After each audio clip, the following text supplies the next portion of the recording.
The news for gaming lately is a lot like that fucking swing in Naruto. The first few times you see it, you feel sad. But then you start to see it so much through the series that every time you see it, you don't feel sad, you just start laughing.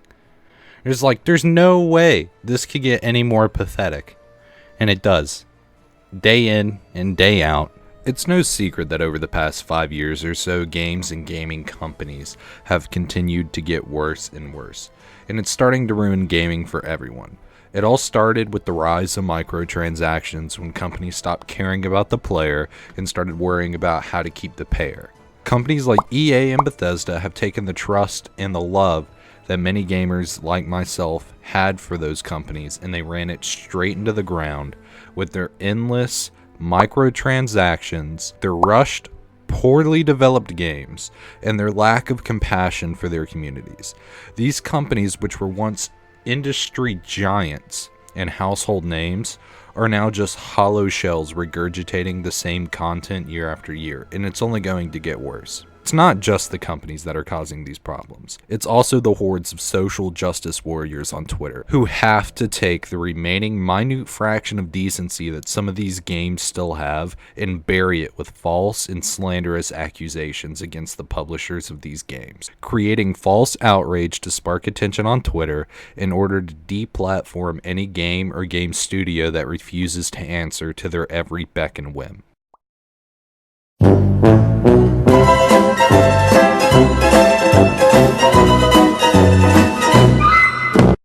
Take a well-known example, such as Studio Project Red, being threatened for allegedly sexualizing a trans person in a fictional video game.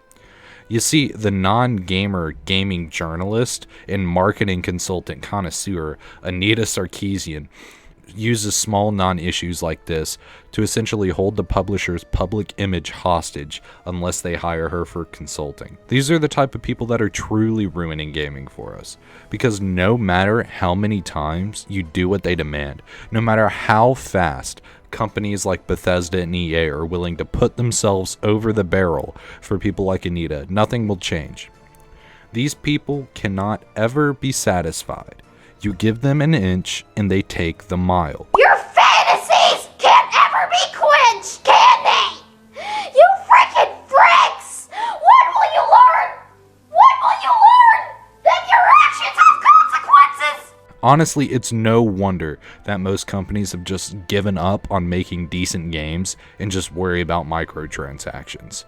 They wanted trans representation in video games, and the second they show a tranny bulge, they lose their fucking minds. They are literally being offended for someone who doesn't actually exist. And then they also want female equality in video games. And the second Call of Duty shows women dying, they want women to be invincible. What? What the fuck? That doesn't make sense. If you want equality, you have to be willing to accept the fact that women can die, just like men can die.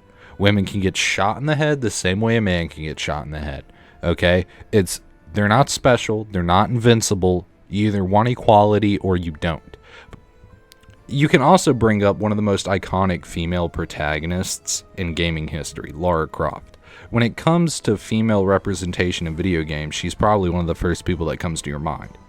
But, believe it or not, she doesn't count, because she was designed for the male gaze and always has been. You're honestly claiming that Lara Croft's triangular titties are designed for the male gaze? Or is it because Lara Croft doesn't weigh 300 pounds like half the social justice warriors who follow you on Twitter? If she weighed just half as much as one of the people who follow you on Twitter, I guarantee you that Core Design and Ubisoft would have to give her a rascal to get her around the map. I also saw that Anita's non-profit organization, Feminist Frequency, got woke and went broke. and I gotta tell you, makes me happy.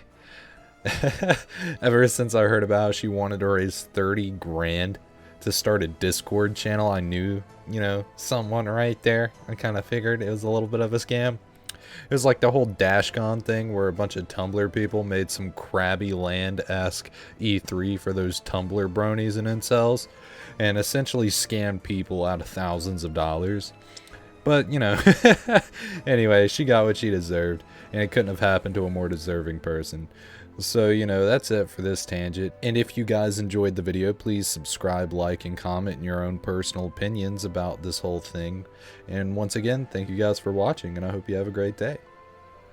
Also, a quick side note before you guys leave, I'm starting a super legit Snapchat group message, and I only need about $300,000 to start it. So if you guys want to, hit up my Patreon at any chance, get the money for that, I'll totally start it up, because you know how expensive making a Snapchat group message is. Whew, it's crazy. Alrighty, well, hope you guys enjoyed. Bye.